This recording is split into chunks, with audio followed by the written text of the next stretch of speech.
toca ver en, en en el estudio consecutivo ahora de Hechos, nos toca ver Hechos, el capítulo 15 y el capítulo 16.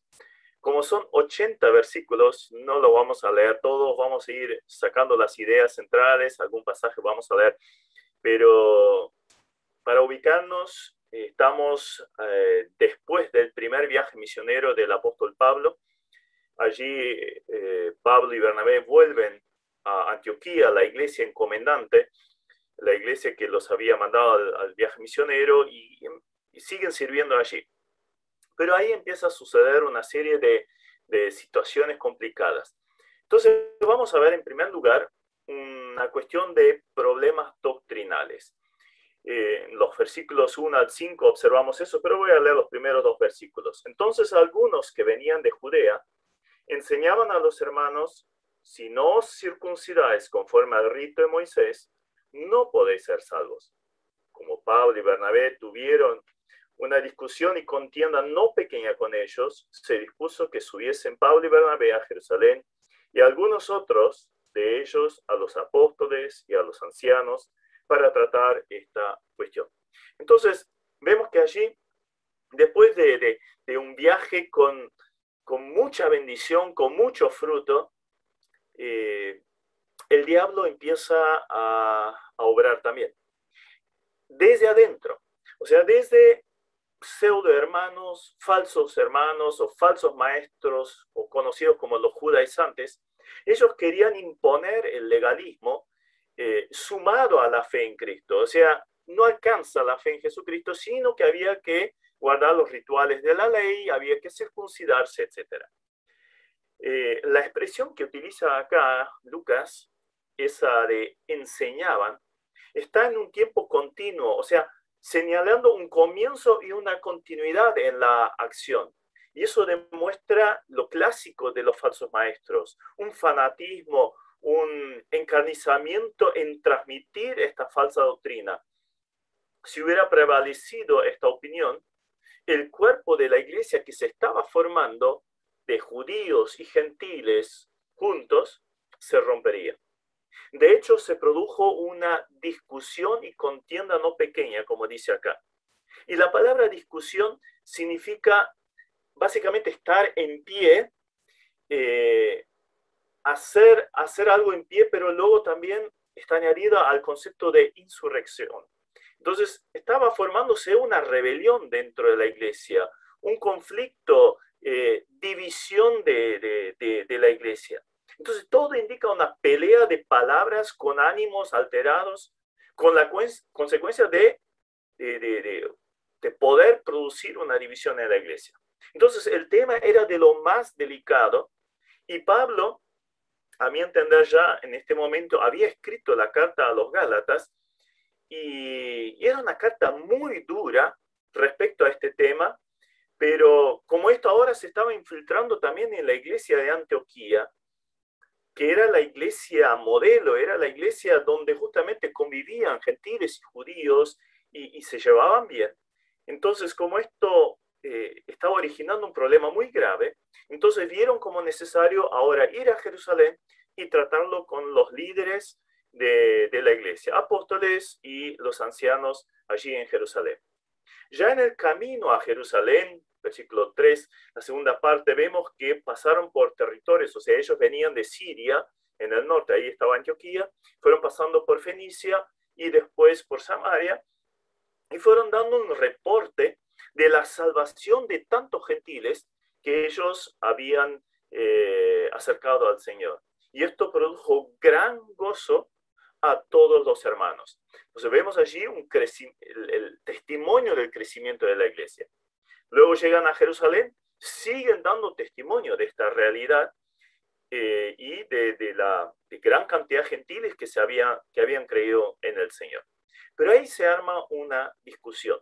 Ahí aparecen estos de los fariseos. Miren el versículo 5, dice: pero algunos de la secta de los fariseos que habían creído se levantaron diciendo: es necesario circuncidarlos y mandarles que guarden la ley de Moisés.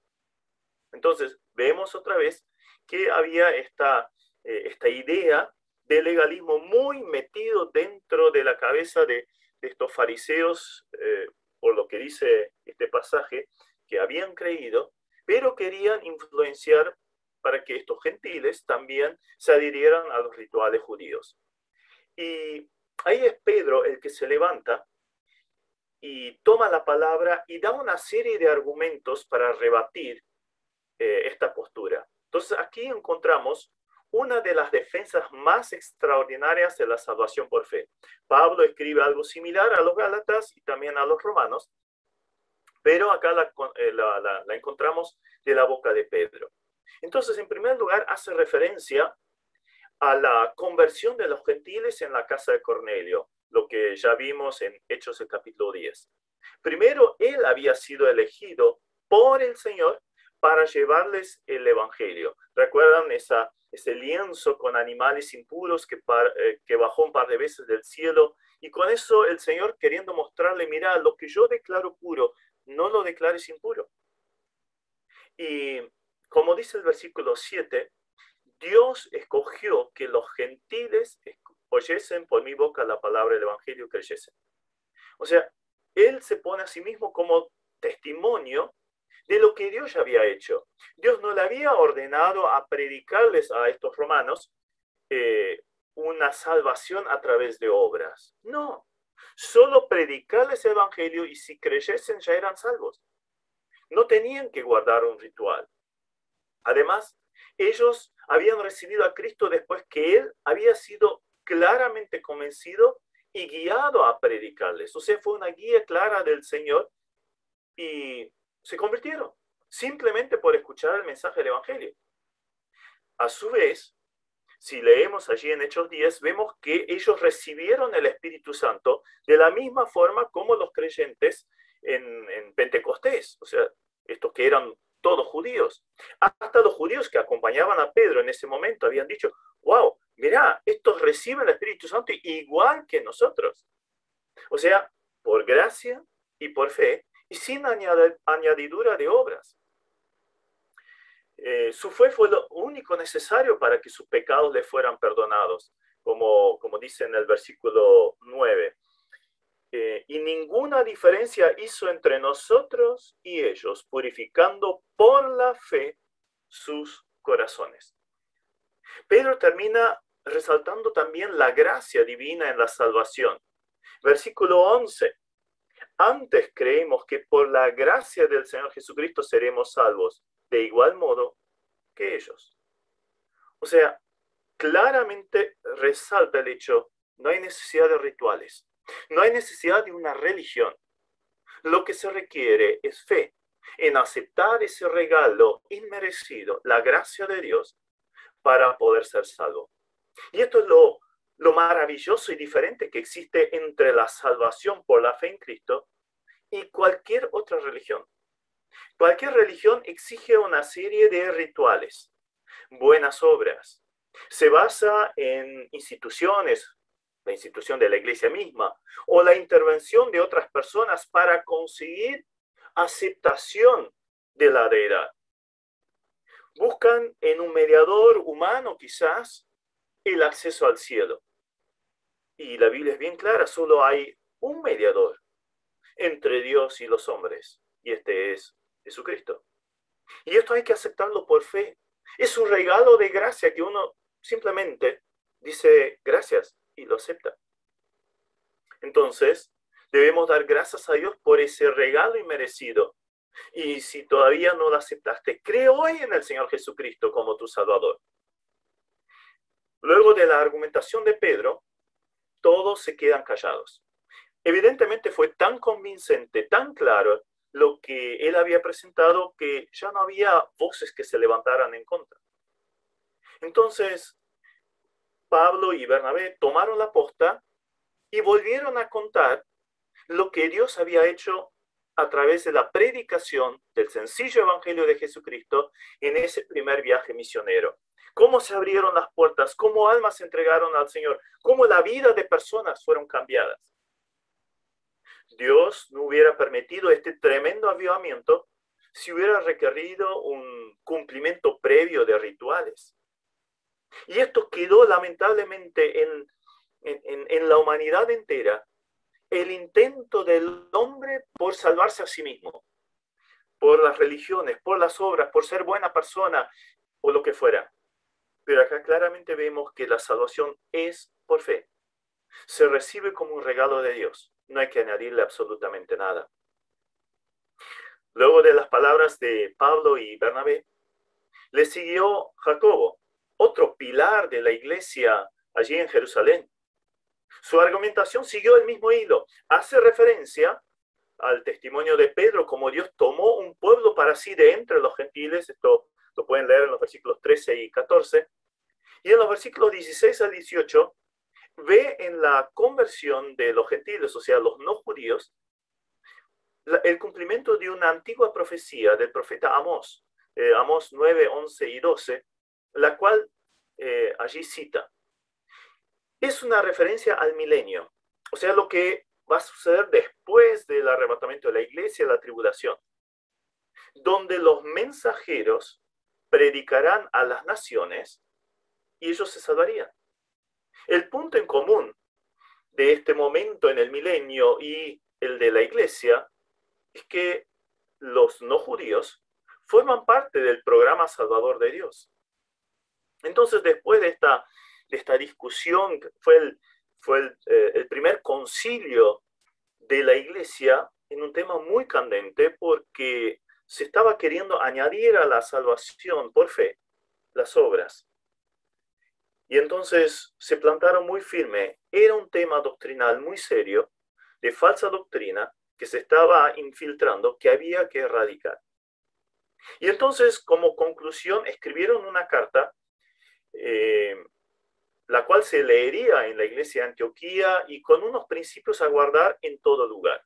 Esta carta y también su contenido fue llevado luego ahí a las iglesias que se habían formado en el primer viaje misionero.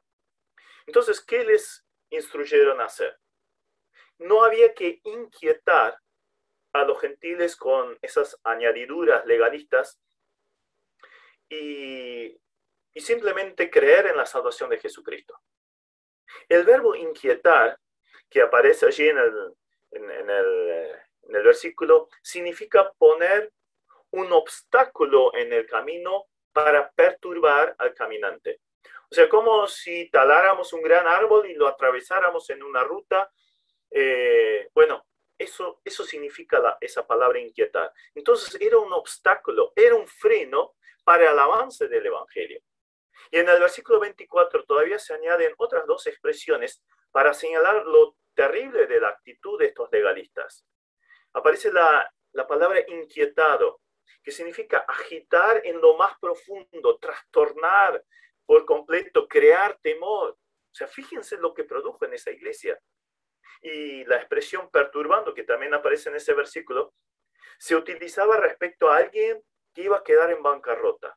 O sea, iba a perder todo lo que tenía. Entonces, vemos allí en tres expresiones la seriedad del tema de creer en legalismos, de creer en rituales, de buscar a través de medios, personas o instituciones, llegar a Dios. Esto no funciona. Por lo tanto, todo esto, la religiosidad externa como forma para conseguir la salvación, solo son un obstáculo para la salvación misma. Porque uno se cree buena persona, pero yo estoy haciendo esto, yo estoy dando limosna, de vez en cuando voy a la iglesia, hago aquello, lo otro, ayudo a los pobres, está todo bien, pero esto no, con eso no se logra la salvación. Solo son un obstáculo, o sea, frenan la posibilidad de creer en la salvación, que es gratuita, sin ninguna cosa que hacer, sino simplemente creer y aceptarlo. Entonces, los que practican esto, religiones, obras, rituales, enfrentan, entorpecen o hasta quitan la posibilidad de la salvación de la gente que lo sigue, llevando al hombre con expectativa religiosa a una completa bancarrota espiritual. Tan cerca de pensar que uno es salvo, pero tan lejos. Vemos ahí la gravedad del asunto. Entonces la recomendación de los apóstoles y los ancianos de la iglesia allí en Jerusalén, la conclusión de este concilio fue que guardaron 4 principios para que no hubiera desavenencias con los judíos que estaban en la misma iglesia. Allí lo dice el versículo 20 y se repite en el 29, que se aparten de la contaminación de los ídolos. O sea, en la idolatría pagana se acostumbraba a sacrificar, por ejemplo, carne, pedazo de carne a los ídolos, y con eso se estaba diciendo que toda la carne de la res había sido consagrada a los ídolos. En los rituales paganos también se daba mucho la inmoralidad, la fornicación, y también lo ahogado o lo que tenía sangre era normal que se comiera. Entonces, para no chocar con los judíos que estaban en la misma iglesia, entonces dijeron, cuidemos esta parte. Por amor a los judíos, entonces vamos a evitar hacer esto. Dado que en cada ciudad había judíos o hasta sinagogas, como dice el versículo 21, entonces no debían ser motivo de rechazo para por seguir esas costumbres. Ahora, esta carta fue encargada, uno podría decir, bueno, désenla a Pablo y a Bernabé, que fueron las personas destacadas que vinieron con ese problema. Pero claro, ahí alguien podría decir, pero estos no son parte del tema, son el bando opuesto. Entonces les añadieron a Judas y a Silas, que también eran baluartes en la iglesia en Jerusalén, que los acompañaron. O sea, eran personas imparciales que darían la misma noticia, enseñarían la misma doctrina. ¿Y cuál fue el efecto? Si ustedes leen después los versículos 30 al 35, van a encontrar gozo, consuelo, paz y la extensión del evangelio. Es que cuando se predica el evangelio como tiene que ser, uno no está sujeto a cargas legales. Tienes que hacer para lograr. Y uno siempre tiene esa inquietud, ¿y alcanzará? Y claro que no. La Biblia es bien tajante en cuanto a esto. La salvación es por gracia, es un regalo de Dios y es por fe, se acepta por fe. No hay ningún mérito humano que valga. No se consigue con obras humanas.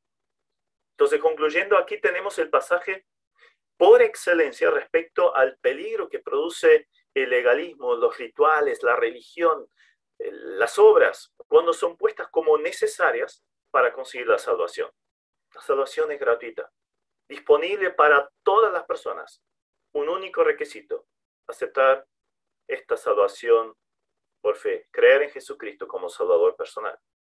Entonces tenemos en primer lugar problemas doctrinales que se estaban metiendo. Pero luego tenemos problemas personales. Miren lo que dice los versículos 36 al 40. A mí me llama mucho la atención que este pasaje está relatado en la Biblia. Otros libros de líderes de iglesia o líderes de religiones idealizan a sus fundadores o a sus participantes. Los idealizan. La Biblia no. Muestra la realidad de cada uno y cómo vivían, lo que pasaba. No tapa nada. La Biblia no tapa nada. Es muy real. Leemos allí a partir del versículo 36.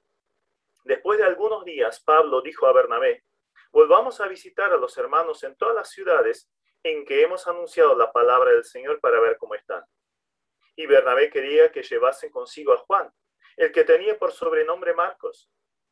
Pero a Pablo no le parecía bien llevar consigo al que se había apartado de ellos desde Panfilia y no había ido con ellos a la obra. Y hubo tal desacuerdo entre ellos que se separaron el uno del otro. Bernabé, tomando a Marcos, navegó a Chipre, y Pablo, escogiendo a Silas, salió encomendado por los hermanos a la gracia del Señor. Entonces tenemos problemas personales entre el equipo misionero. Ellos que habían empezado la obra misionera como tal, el primer viaje misionero. El disenso lo originó Juan Marcos, quien los había acompañado en el primer viaje misionero, pero pronto los había abandonado, por miedo, por no estar de acuerdo quizás con la enseñanza de la fe por gracia o lo que haya sido. Había salido con entusiasmo juvenil, era muy jovencito, pero algo lo había hecho desanimar, apartar. Y no voy a entrar ahora en detalle porque justo en este tema estuve hablando un par de reuniones hace unos meses atrás, el conflicto entre estos dos siervos, pero simplemente quisiera sacar un par de lecciones de esto. Aún entre los mejores creyentes puede haber diferencias y hasta conflictos. Y esto nos debería hacer humildes y cuidadosos en guardar la unidad en la iglesia, unidad en el ministerio. Lo que fracturó la relación entre estos dos líderes tan usados fue la intransigencia en cuanto a una postura.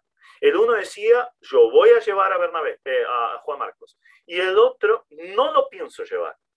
Ambos se pusieron de una forma tan intransigente que ya no había forma de seguir juntos. ¿Y cuánto daño ha hecho el orgullo, la carnalidad y dureza de carácter en la obra de Dios? Cuando falta humildad, entonces los conflictos están programados. Mejor que el otro salga con su opinión mientras no sea algo pecaminoso. Vamos para adelante, estamos en la obra del Señor. Pero otra lección que podemos sacar es que el problema no quedó sin ser arreglado, sin recibir el perdón. Esto se observa si uno sigue los lugares donde aparece Juan Marcos o Bernabé. Vemos que la relación entre Pablo y Bernabé fue arreglada. Entre Juan Marcos y Pablo fue arreglada, al punto tal que concluyendo su vida, Pablo dice a Timoteo, tráeme a Juan Marcos porque me es útil para la obra. Y el Señor lo utilizó para escribir el Evangelio que tiene su nombre, el Evangelio de Marcos.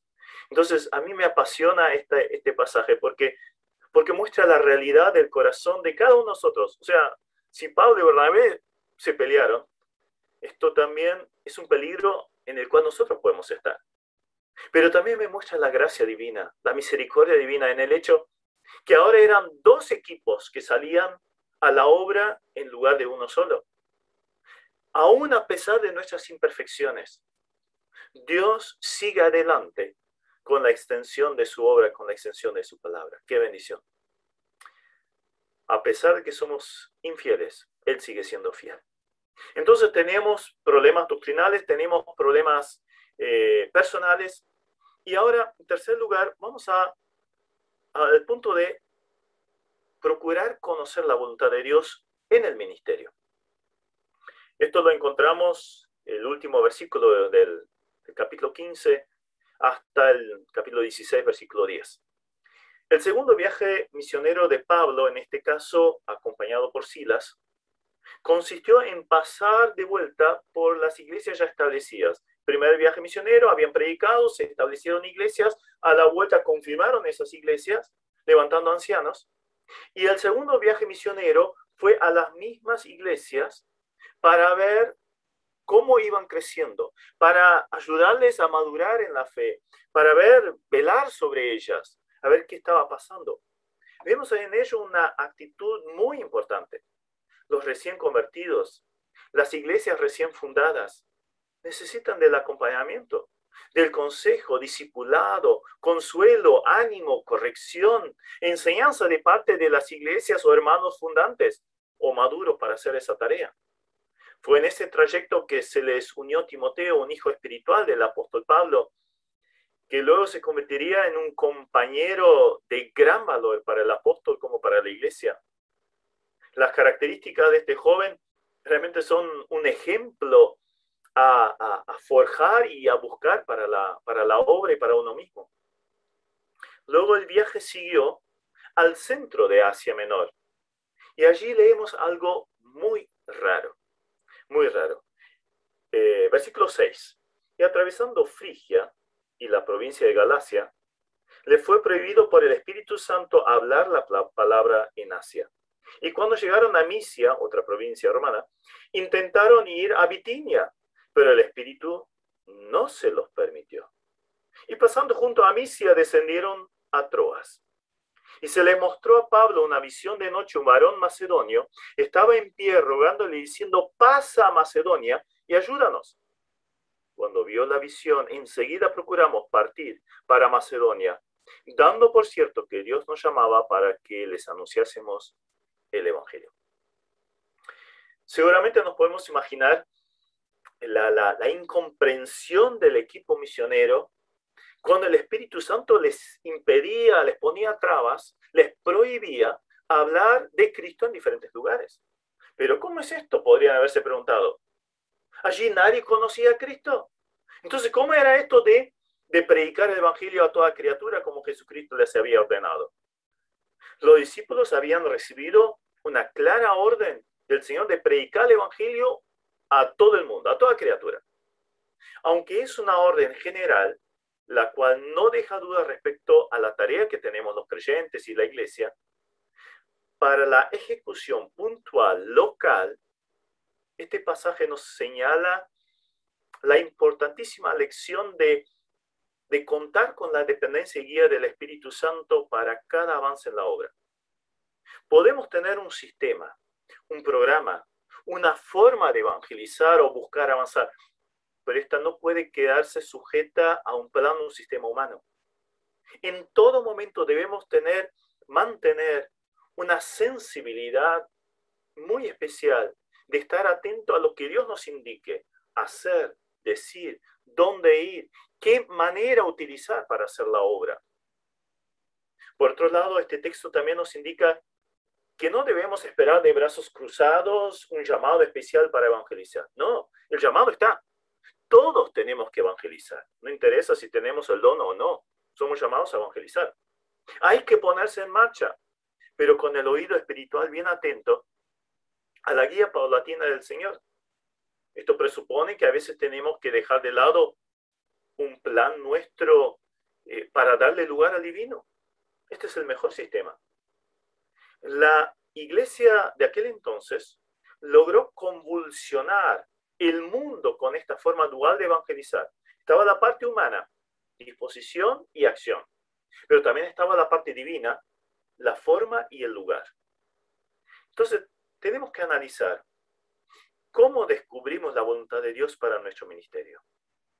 ¿Qué parte tiene el Señor en la elaboración de estos planes?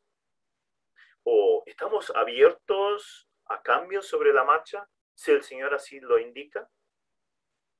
Bien, acá vemos que Silas y Pablo y Lucas y Timoteo, que estaban allí juntos, cruzaron a Macedonia siguiendo esa guía, y con eso el Evangelio se empezó a extender a Europa. Uno podría preguntarse, pero ¿qué fue de las regiones allí en Asia que quedaron sin recibir el Evangelio? No tenemos que preocuparnos por esto. El Señor no las descuidó. Incluso usó el mismo apóstol y sus colaboradores para más tarde llevar el Evangelio a estas regiones.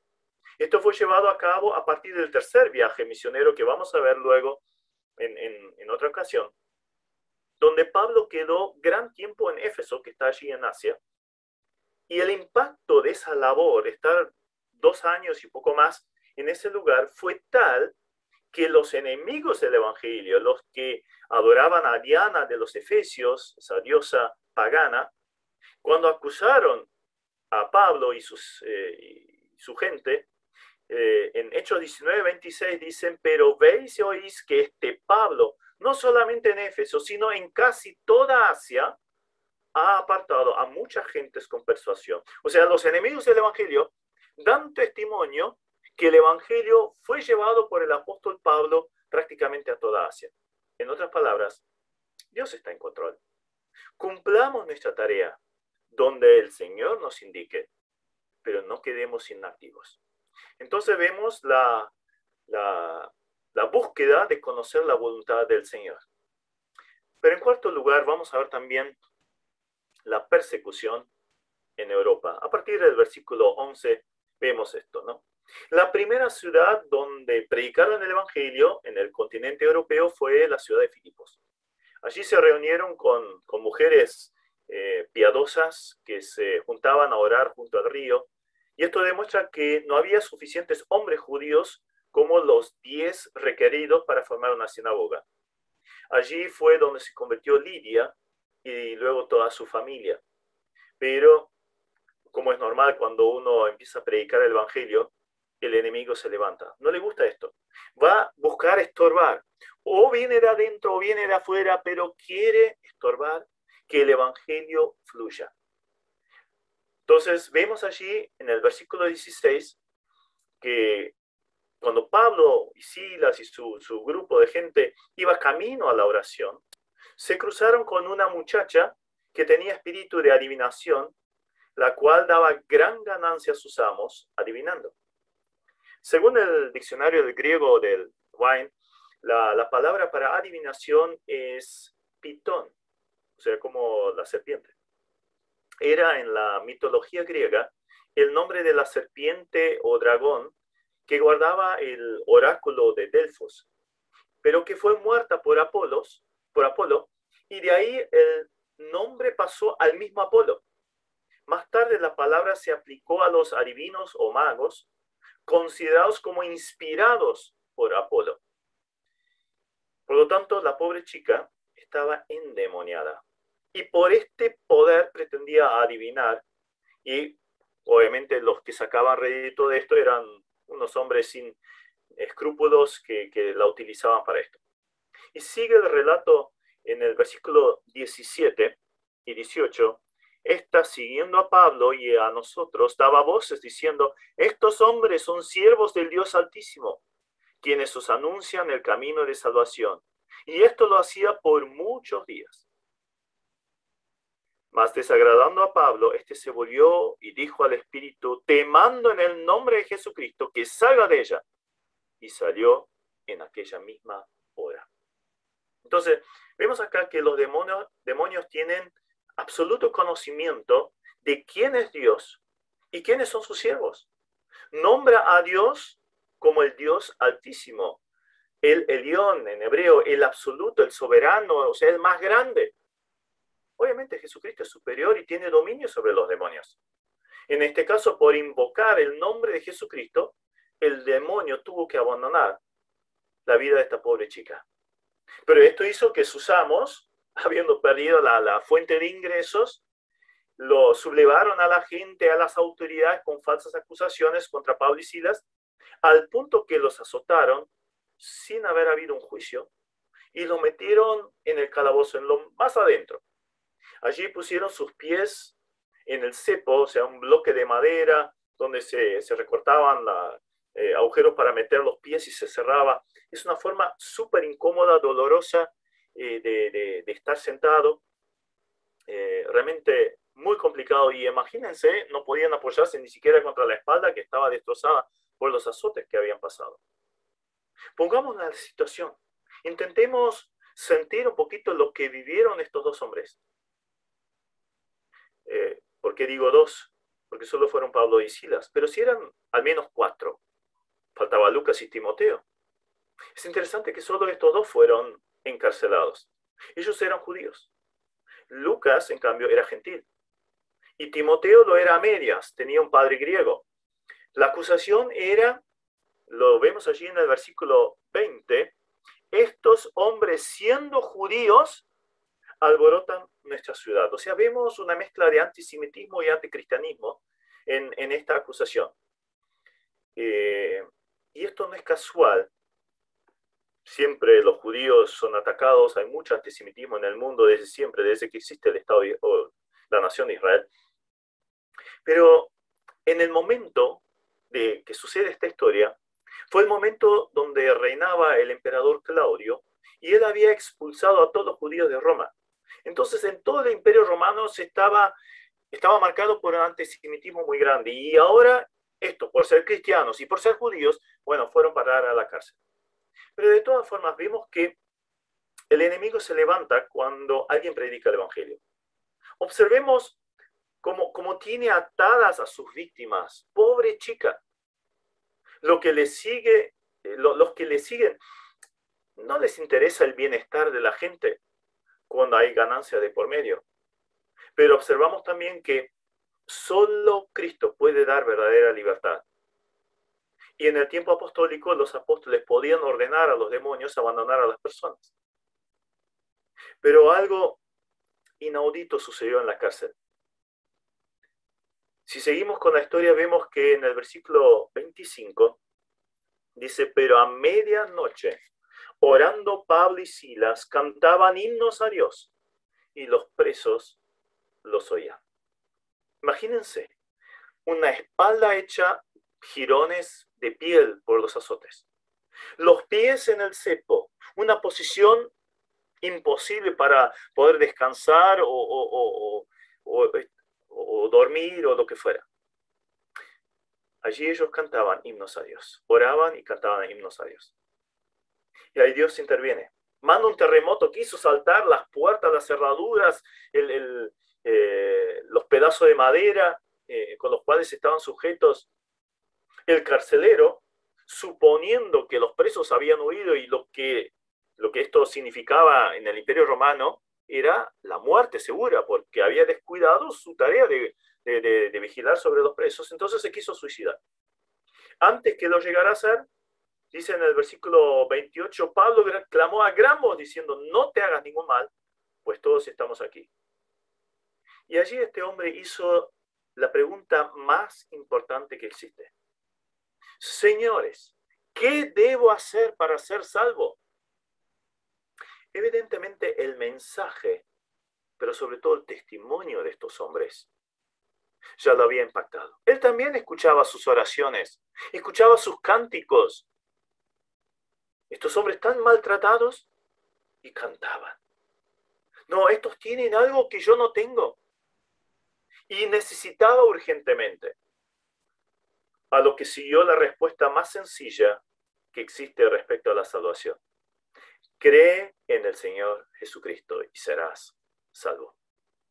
Y Pablo todavía le añade una promesa puntual de salvación para él y su casa, o sea, su familia. Esa noche ellos les predicaron el Evangelio a los que estaban en la casa del carcelero y toda la familia creyó y fue bautizada. Qué sencillo es el mensaje de Jesucristo, del Evangelio. Simplemente hay que creer que Jesucristo murió en la cruz para pagar por el pecado, para saldar la culpa que nosotros teníamos. Y todo aquel que acepta esto, que acepta ese regalo de gracia y cree en el Señor Jesucristo, es salvo. Así de sencillo. Ahora bien, nuestra historia sigue que los magistrados que habían hecho prender y castigar a Pablo y Silas, quizás impactados por los eventos, quizás también convencidos en sus conciencias que habían hecho algo turbio, injusticia, mandaron a alguien y que avisaron que lo suelten. Pero ahí Pablo y Silas les hicieron saber que habían cometido un delito al castigar sin juicio a ciudadanos romanos. Los ciudadanos romanos tenían derecho a un juicio, de ser escuchados, de presentar una defensa en su causa. Ellos no lo habían tenido. Y ningún ciudadano romano sería azotado públicamente. No podían ser azotados. Entonces, los magistrados habían cometido un delito que le podía costar la cabeza a estas personas. Obviamente, Pablo y Silas no fueron al extremo de acusarlos ahora, pero tuvieron que venir y soltarlos ellos mismos. Asustados con esa información, obviamente vinieron y pidieron, por favor, salgan de la ciudad. Lo que también luego hicieron. Entonces, cuando analizamos la actitud de Pablo y Silas, creo que podemos aplicar algo a nosotros también. ¿Qué pasa cuando somos acusados injustamente? Cuando nos defenestran, cuando calumnian respecto a nosotros. Cuando nos tratan de una forma que decimos, esto yo no lo merezco. ¿Qué nos sucede cuando estamos o quedamos encerrados, sea por la pandemia, sea por una enfermedad? ¿Qué pasa cuando nos sobrevienen pruebas? Imitemos el ejemplo de estos dos hombres. En lugar de queja, que prime la oración. En lugar de lamento, demos lugar a alabanza a Dios. En lugar de acusación, mira, hizo, mira cómo me dañó. Presentarlo a Dios. ¿Recuerdan lo que hizo Ana? La que era maltratada por la otra mujer en la familia. y encima se burlaba de ella porque no podía tener hijos, derramó su alma en la presencia del Señor.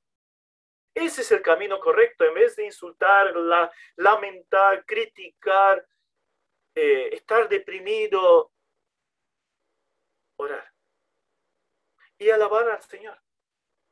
En lugar de lamento, demos lugar a la alabanza a Dios. La oración y la alabanza nos levantan, animan, consuelan, hacen que Dios intervenga y son un tremendo testimonio para otros, como vemos en el efecto que tuvo sobre los presos y el carcelero y su familia. Nuestras pruebas son una oportunidad para conocer y confiar más en ese Dios altísimo. Y a su vez, quién sabe, convertirnos en bendición para otros. Entonces, cerrando lo que hemos analizado de una forma obviamente muy rápida de estos 2 capítulos, la salvación en Jesucristo es un regalo divino. Solo hay que aceptarlo. Hay que reconocer y arrepentirse de los pecados que uno tiene. Y aceptar que Jesucristo muriera en la cruz por nosotros. Decir, Señor, sálvame. Quiero ser un hijo tuyo. Quita todo mi culpa, mi pecado. Te pido perdón. Y que Cristo entre en mi vida. Así de sencillo. Y si pasamos por pruebas, oremos y alabemos. Ya no van a ser, ya no vamos a verlas de la misma forma. La vamos a ver desde un punto de vista espiritual y divino. Y quién sabe, tendremos inclusive la respuesta al porqué de estas pruebas. Que Dios nos ayude. Amén. De mi seguridad, donde nadie me puede señalar. Me perdonaste, me acercaste a tu presencia, me levantaste, hoy me postro a adorarte.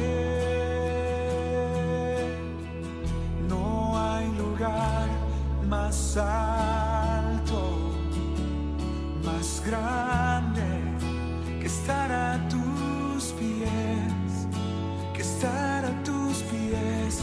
No hay lugar más alto, más grande que estar a tus pies, que estar a tus pies. Cristina Clario.